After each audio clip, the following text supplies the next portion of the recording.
After a breakup, she got drunk and ended up naked in a millionaire's bed, forever changing her life. The music was too loud, the drinks too strong, and the dare hopelessly stupid. But none of that stopped Natalie Brooks from stepping into the elevator of the Aurora Heights Hotel in the heart of Chicago at nearly 2 o'clock in the morning, with a drunken smile on her face and a storm inside her chest. "Top floor," her friend slurred, giggling as she pressed the button. 1 hour, no backing out. Just climb into the bed and act like you've got zero self-respect. Natalie wasn't the kind of girl who did things like this. She was cautious, private, a lover of structure, the kind of girl who still used a color-coded planner and wore cat pajamas at 23. But tonight was different. Tonight was a whirlwind of heartbreak and tequila. She had just walked in on her boyfriend of 3 years kissing another woman in their shared apartment. "We're on a break," he'd said. A break? With whom? So when her friends dragged her to a birthday party downtown, she didn't resist. When the shots kept coming, she didn't say no. And when the dare came up, she laughed. Laughed like someone who had decided not to care. For just one night. "Penthouse," she whispered to herself as she stumbled out of the elevator. The hallway was silent, draped in red velvet carpet and lined with soft gold sconces. Her heart pounded, part adrenaline, part alcohol. At the end of the hall, a door stood slightly ajar. No sound, no light. She slipped inside. The suite looked like something out of another world. Black leather couches, a panoramic city view, champagne chilling in a silver bucket. But Natalie didn't care. Her cheeks burned with shame, but she was already too far in. The dare was simple. Get in the bed. Stay for an hour. Leave before sunrise. The bedroom was darker than she expected. Moonlight spilled through floor-to-ceiling windows. The bed was massive. The sheets folded down like it had been waiting. She hesitated for a single beat, then pulled off her dress, folded it over a chair, and slipped under the covers. "This is insane," she thought, but the bed was warm. The mattress cradled her like a secret. She curled into a ball, closed her eyes, and let out a shaky little laugh. 1 hour, just one stupid hour. She never heard the door open, never knew she wasn't alone anymore. Caleb Voss, tech billionaire, the man business magazines dubbed the Ice King, stepped into his penthouse, expecting nothing but silence. He had just canceled a global meeting, his mind still buzzing with numbers and deals. He did not expect to find a stranger sleeping in the bed he hadn't touched in 5 years. He stopped cold. Most men would have shouted, called security, demanded answers. Caleb only exhaled, loosened his tie, and stared at the girl curled up on his pillow like she belonged there. Without a word, he walked to the other side of the bed, pulled back the covers, and lay down, without touching her. His eyes stared up at the ceiling, blank yet restless. Something about her, about the way she slept, so unaware, so bare, pulled him back to something he thought long buried. And all of that happened before Natalie Brooks opened her eyes. Natalie woke slowly, as if something was pulling her upward from a dream. First came the feeling, warm, soft, unfamiliar. Then the scent, not the cheap detergent of her shared apartment, but something richer, cedar, leather, faintly masculine. She rolled over and froze. There was a man lying next to her. He was facing away, bare-backed, broad shoulders rising and falling with steady breath. His dark hair was tousled. Even from the side, she could see the sharp cut of his jaw. She gasped and bolted upright, clutching the sheet to her chest on instinct. The man turned his head slowly at the sound. Gray eyes, cold, piercing, fully awake, locked onto hers. He didn't look startled. He didn't look angry. He just studied her.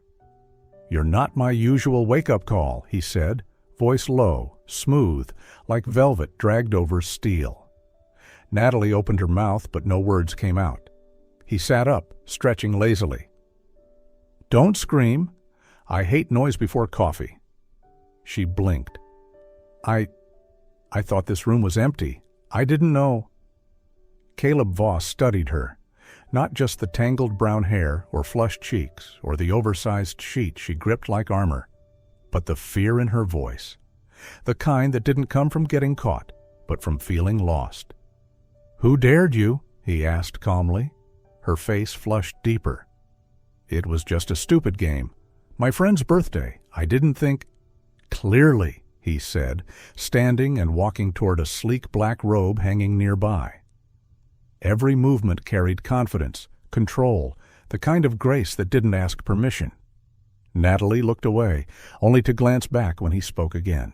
"You can keep the sheet," he said, "but get dressed. I want to talk." "Talk?" she echoed, confused. He turned to face her, fully clothed now, arms crossed. "You broke into my penthouse, slept in my bed, and you're still here. You're lucky I'm not calling the cops." Natalie scrambled for her dress, cheeks flaming.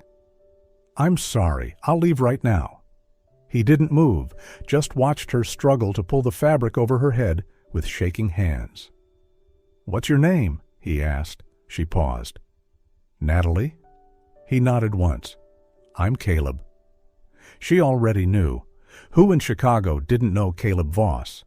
Tech billionaire, turned failing startups into empires, no scandals. No one got close, ever, until this morning. As she reached the door, he said one more thing. "Come back tomorrow, 10 a.m. She froze. "What?" "I want to talk," he repeated, "about why a girl who clearly doesn't belong here ended up in my bed." She turned slowly. I didn't mean—" "I know," he said, softer now. "But you did." And Natalie, for reasons she couldn't name, nodded. She didn't sleep that night, not because of fear, though fear did curl inside her like a quiet animal. It was something else.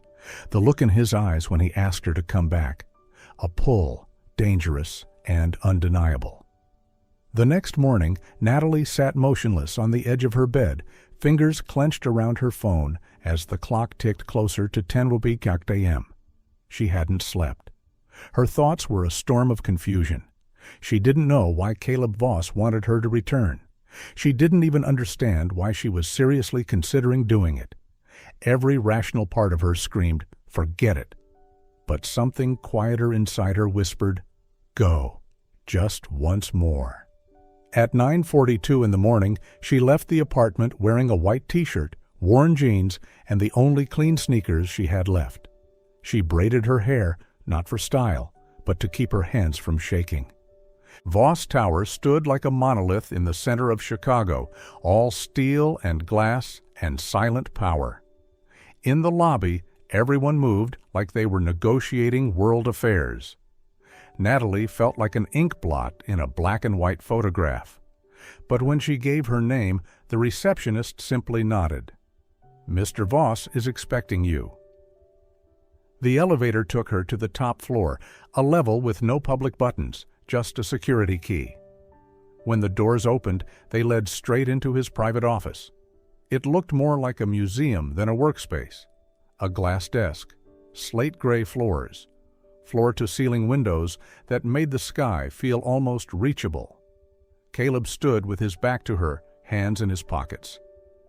"You came," he said without turning. "I don't know why," she admitted. He turned slowly, deliberately, like nothing ever needed to be rushed. "Because last night shook you, same way it shook me." Natalie didn't reply. He gestured toward the chair across from his desk. She sat, fingers twisting in her lap. "I'm not here to interrogate you," he said. "I just want to understand." She took a breath. "It was a dare. My friend's birthday. They thought it would be funny. I didn't know someone lived there. I didn't mean to intrude." "You didn't intrude," Caleb said. "You exposed." She looked up. "Exposed what?" He walked toward her, every step measured. "That room has been empty for 5 years. No one has touched that bed since the last night." He stopped, his eyes darkened. "Since she died," he said, Car accident. Hit and run. She was on her way to meet me after a fight. I told her she wasn't enough, that she didn't understand my world. She left angry. She never came back." Natalie's throat tightened. "I'm sorry." "I blame myself." Caleb looked at her, raw and unguarded. "That bed became a shrine to silence until you walked in, uninvited, unexpected. But real?" He inhaled. "You didn't just lie in that bed. You cracked something open, something I thought I'd buried." Her voice trembled. "Do you think I'm replacing her?" "No," he said gently. "I think you reminded me that I still can live." They stood there, a breath apart. "I'm not ready to love," he said. "And I'm not asking you to," she answered. He lifted a hand, brushing a loose strand of hair from her forehead. "But I need you near, even if I don't know what to call it." She closed her eyes. "Then don't call it anything." He smiled, brief, fleeting. "You're dangerous." "I'm nobody," she whispered. "You're somebody," he replied. "Somebody I didn't know I needed until you walked into the wrong bedroom." Natalie's mornings began to change. She still lived in the cramped apartment with 2 roommates, still worked on architecture projects late into the night, still ate ramen when the money ran out. But each morning she boarded the same train to Voss Tower, not out of obligation or curiosity. But for Caleb, they never touched. No hugs, no kisses, not even a casual brush of hands. And yet, between them was something more present than touch, presence itself. And the longer they stayed in that presence, the more something unspoken began to take shape. No one called it love, but both of them felt it growing, quietly, every single day. Each morning Natalie arrived, Caleb was already there, never late, never surprised. Though neither of them ever made plans, their meetings became an unspoken ritual. He never asked why she came. She never asked why he waited. They shared space without effort. She at the sketch desk with unfinished lines, he at his laptop with spreadsheets and timelines. Sometimes she would doze off at the table, her head resting on her arm, and he would gently slide a pillow beneath it to keep her neck from straining.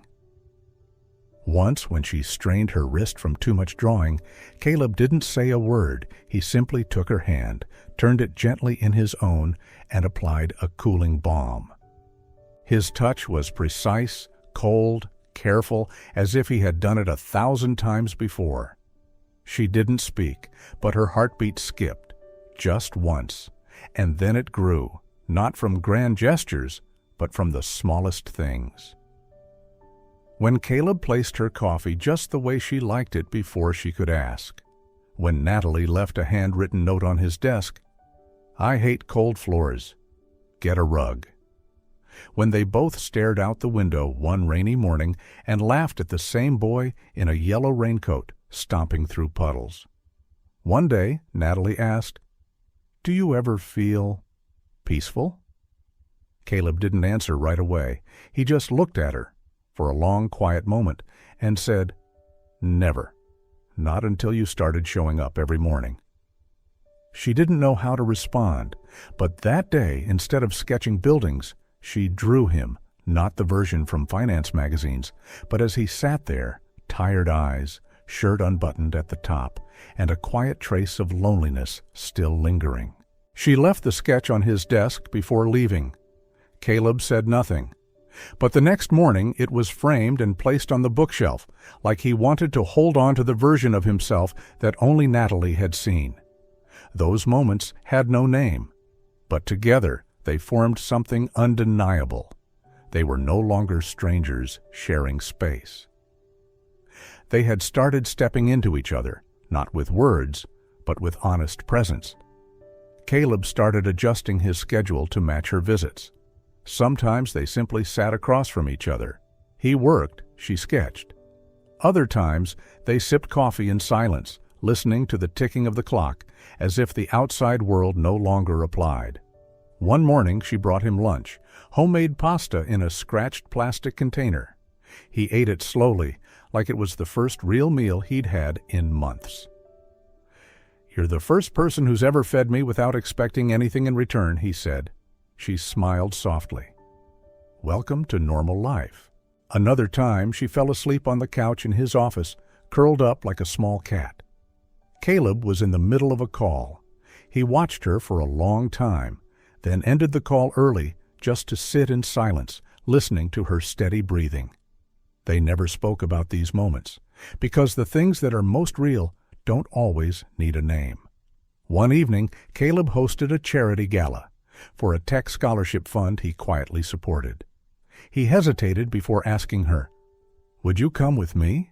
Then quickly added, "No pressure, just if you want to." She nodded, borrowing a simple black dress from a friend. No makeup, just a touch of gloss. When she stepped into the hotel lobby where the event was held, Caleb froze. "You clean up different," he said. She rolled her eyes. "Don't get used to it." They didn't talk much during the gala. Too many eyes, too many speeches. But every time their eyes met, something passed between them, a silent thread, invisible and undeniable. Near the end, she slipped out to the balcony. Caleb followed. "You're uncomfortable," he said. "I'm not used to pretending," she replied. He stood beside her. "Neither am I." She looked at him. "Then why do you do it?" He was quiet for a moment, then said softly, "Because pretending is easier than being seen." Her voice barely above a whisper. "I see you." He looked at her, really looked, and for the first time he reached for her hand. Not to take, not to own, just to hold. It was electric, not in pain, but in truth. Warm, real. Neither of them said a word. They didn't have to. They didn't say, "I miss you," but Natalie saw it in the way Caleb refilled her coffee before she could ask. He never said, "Are you okay?" but always stood when she frowned at a sketch. They didn't schedule their meetings. And yet somehow every morning they found themselves in the same place at the same time, as if their bodies remembered before their hearts could admit it. Caleb started noticing the smallest things. She didn't like bitter coffee. She wrote in brown ink. She tucked her knees up when focused. Natalie started to see it too. He never let anyone else sit in the chair she always used. No one called it love, but it lived there, in the longer glances, in the silences that weren't awkward, in the kind of calm they only felt in each other's presence. But feelings, no matter how gentle or profound, can't live forever in a place untouched by reality. And they both knew it. There was something fragile threading itself between the quiet mornings and the unnamed glances, the truth that the world outside was still turning, still watching. Natalie and Caleb had been living in a suspended moment where there were no labels, no demands, no fear. But the things we refuse to define are often the easiest to lose. They didn't speak it aloud, but they both felt it. This calm couldn't last. Somewhere out there, the world was watching, and the silence wouldn't protect them forever. Not because they lacked courage, but because sooner or later the world would notice and start asking questions about something they never dared to name. It started with a photo. Natalie didn't know who took it or when, but on an ordinary Monday morning, while waiting for her train, a text from a classmate popped up on her screen. "Have you seen this?" Attached was a link to an article. Mystery woman seen leaving Caleb Voss's penthouse at dawn. In the photo, Natalie was walking out of Voss Tower, hair tousled, wearing a shirt that wasn't hers. One hand holding her phone, the other clutching her bag. Eyes lowered. Unaware. The article didn't name her, but everything pointed to her. Mystery. Young. Student. The only person ever spotted exiting the top floor, the one everyone knew, was Caleb Voss's private residence. Within 24 hours, the university's online forums lit up with anonymous posts. Twitter threads followed. A gossip blog known for tracking the elite posted, "The Ice King melts, student accidentally ends up in billionaire's bed." Natalie read it all, line by line, as if someone was peeling her skin off under a spotlight. Classmates began to whisper. People stopped saying hello in the library. A professor who used to call on her now glanced past her like she wasn't there. She used to be invisible. Now she was seen, but not as a person, as someone's punchline. Caleb moved fast, as he always did. He had his legal team push takedown notices, reached out to platforms to remove the photo. He even called the university's administration to make sure Natalie wouldn't face disciplinary action. But the internet never forgets. And the world isn't kind to young women caught leaving the wrong man's bed. "I shouldn't have gone there," Natalie said one afternoon, her voice barely a whisper. "No," Caleb said, eyes fixed on her. "I should have seen this coming." "You can't change how people look at me. But I can shield you from them? I don't need that." She stood. "I've lived 23 years being unseen. I'll survive if they go back to ignoring me." "But I won't," he said, quietly, like it cost him something to admit. Natalie turned away, because she knew if she stayed, he'd do everything in his power to protect her, and the price of that protection would be his image, his reputation, his empire. She couldn't let him lose all that, for a girl the world only knew through one blurred photograph. A few days later, she stopped going to Voss Tower. She turned off her phone, stopped answering messages, not out of anger, but out of fear. Because if she answered, she might go back. And then, one morning, she was gone. No goodbye, no call, just a small piece of paper left on his kitchen counter. "I'm sorry." 3 words, but enough for Caleb to understand. She had left, not out of anger, but because she thought it was what was best for him. He stood there in the quiet, holding a note that felt heavier than any contract he had ever signed. It wasn't just her absence, it was the terrifying realization that someone had loved him enough to disappear. But she was wrong, because from that moment on, Caleb Voss, the man who once orchestrated billion-dollar mergers with a single email, lost control of everything. He canceled every meeting, handed all responsibilities to his assistant. No explanations, no resistance. He just left, alone, beginning the search. No power plays, no media teams, just memory, and the fragments of her he had quietly memorized. He retraced her steps to the art supply store where she bought sketch paper, the cafe where she once said she liked butter waffles, the tiny bookstore where she'd read a whole graphic novel and placed it back like she'd never touched it. No one had seen her. Then one evening, returning to his empty apartment, he found a small box left at his door. Inside was the silver necklace he'd once given her, a tiny star as the pendant, and a note. "This was yours before me. It shouldn't remind you of pain." Caleb sat on the floor, clutching the note like it might lead him to her. For the first time in years, he didn't feel rage or control, just emptiness. The next morning, he told his assistant to cancel his schedule, indefinitely. "Are you stepping down?" she asked. "No," he said. "I'm choosing something I should have chosen long ago." A week later. On the porch of a small wooden house in rural Michigan, Natalie sat still, flipping through a worn book. Her hair was tied back, her eyes heavy from sleepless nights. She didn't expect Caleb to come, but every night she still checked her phone, as if the habit hadn't caught up to her mind yet. That afternoon, as the light filtered through the trees, a black car pulled into the driveway. She didn't move. Not until the door opened and Caleb stepped out. No suit, no luxury watch, no driver. Just Caleb. Dark circles under his eyes, exhaustion in his posture, but the same gaze, the one that saw her in the dark. "How did you find me?" she asked, barely audible. He stood in front of her, inhaled deeply. "You left your birthday marked on my calendar. If you truly didn't want to be found, you wouldn't have done that." A beat of silence. She laughed softly, tears stinging. "You gave everything up." He shook his head. "Not everything, just the things that never really mattered. She stood. "So, why are you here?" Caleb didn't hesitate. He swallowed hard, eyes locking with hers. "Because I love you, when you were in my bed without knowing who I was. And even more, when you walked away, knowing exactly who I am and still choosing silence instead of scandal."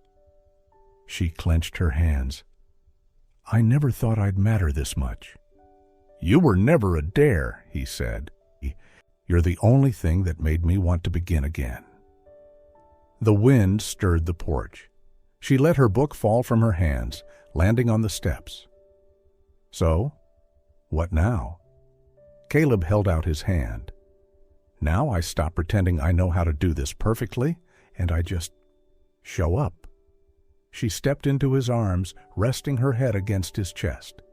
"Then don't leave." "I'm not going anywhere," he said. And for the first time, she believed him. There was no dramatic reunion, no tears streaming down, no grand declarations. Just two people standing in front of each other, tired, bruised, but still holding on to the one thing that mattered. The feeling was still there. When Natalie rested her head against his chest, neither of them said a word, but they both felt it, the uneven rhythm of a heart that once believed it had stopped, and now beating again. There was no force, no need for reasons. They didn't need to define what had just happened, only to acknowledge, "I'm still here, and I still want to choose this person." The silence between them wasn't emptiness anymore. It was safety, a shared breath, a stillness strong enough to begin again from where everything once fell apart. And in that quiet moment, free of pretending, free of fear, they knew the real journey was just beginning. 3 months later, the world seemed to have moved on. Headlines faded, whispers dulled. Natalie was no longer the girl leaving the billionaire's penthouse. She was herself again, a quiet architecture student, going to class, working part-time, living simply. And Caleb Voss, the man whose sudden disappearance had shaken boardrooms across the globe, returned. No explanation, no apology. But there was something different in his eyes, calmer, truer. He wasn't the Ice King anymore. He was a man who had stepped back to hold on to what made him feel real. Natalie was by his side, not as a shadow, not as a statement, but as a quiet truth. In meetings, at gallery openings, in the tiny cafe they visited every Sunday morning. She didn't change herself to fit his world. He adjusted his to make room for hers. On the 6-month anniversary of that stupid dare, Caleb took her back to the Aurora Heights Hotel, the place where everything began. They stood before the elevator.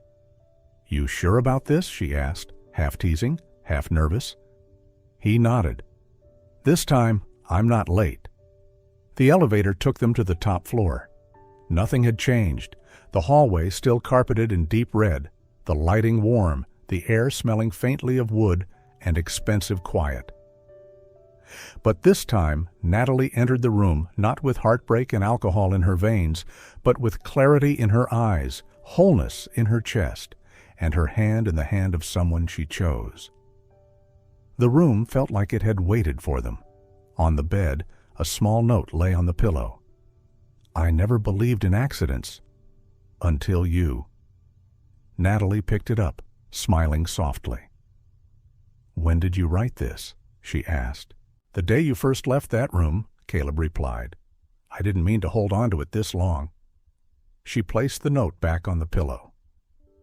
"No ring?" she teased. "Not needed," he said, stepping closer.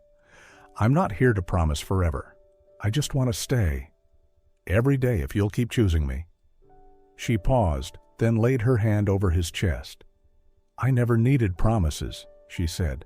"Just someone who won't leave when things get hard." Caleb took her hand, gentle, firm. "I left once," he said. "I won't do it again." Their embrace this time wasn't goodbye, and it wasn't a reunion. It was a beginning, a steady beat. No fireworks, no roses, Just two people choosing each other, not because they were perfect, but because they were brave enough to try. That night, they didn't go out to dinner. They stayed in the same penthouse that once held a dare and now held a choice. They lay on the bed, looking over Natalie's unfinished sketches. Caleb asked more questions than usual. Natalie laughed more than she thought she still could. Every small moment felt like something words couldn't fully hold. No one spoke of the past. No one planned the future, because for the first time, the present was enough. Before switching off the light, Natalie turned toward him. "I still can't believe one dare started all of this." Caleb pulled her close. "Sometimes, the wrong bed leads you to the right person." She smiled, rested her head against his chest. No more words needed. Just two hearts. A city still buzzing outside. And inside, a love that didn't need a label, but was strong enough to stay through every kind of uncertainty. No miracle happened after that. No extravagant wedding. No screaming headlines. No viral photos lighting up the internet. Just two people, continuing to live. Caleb returned to work, but not the way he used to. He no longer stayed up until 3 a.m., no longer measured his worth by the size of the deal. Now he let himself leave the office early, eat dinner on time, and learn to ask, "Are you tired?" Natalie kept studying, kept drawing, kept juggling architecture projects and overdue rent. But her mornings weren't silent anymore. There was coffee waiting, a good luck before every presentation, and eyes that stayed on her even when she wasn't there. They didn't live together. Natalie kept her old apartment, not out of stubbornness, but because she wanted to love without losing herself. And Caleb understood. He never asked her to move closer than she was ready. Instead, he simply stayed. Every Friday afternoon, he took the train in the opposite direction, toward the old part of town. They cooked together in a tiny kitchen, watched movies on a lopsided couch, argued over how to fold blankets. One day, she asked, "Don't you ever get bored of this?" Caleb only shrugged. "I had everything once," he said. "But I never felt peace until I sat here on this crooked couch next to you, eating instant noodles." And she believed him. Their love didn't explode. It grew quietly in small things. When Natalie doodled his face on napkins, when Caleb bought the exact tea she liked without asking, when they sat in silence, yet still felt full. No one needed control. No one needed forever promises. They only needed to be there, choosing each other, not once, but every single day. Because sometimes the realest love stories don't begin with fireworks. They begin with silence, grow in laughter, and stay. In the quiet promise of choosing each other again tomorrow.